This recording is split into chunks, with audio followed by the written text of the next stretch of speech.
Good morning, my green friends.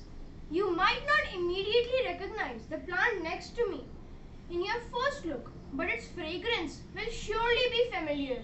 Yes, it is the Kewda plant. Kewda is native to India and is mainly cultivated along the east coast.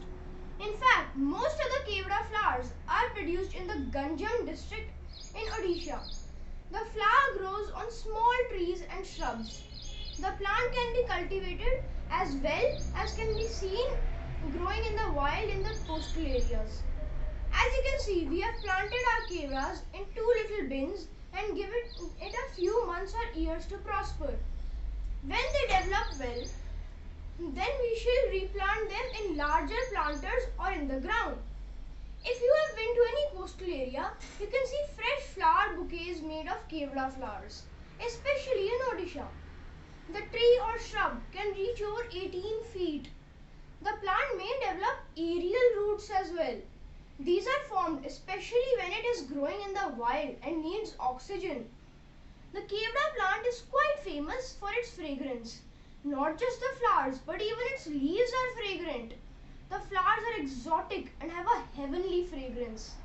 If you open a casserole of fresh biryani or pulao, the instant fragrance that mesmerizes you is the rose and Kewda essence. The yellow Kewda flower is very beautiful and it can be kept for many days after blooming.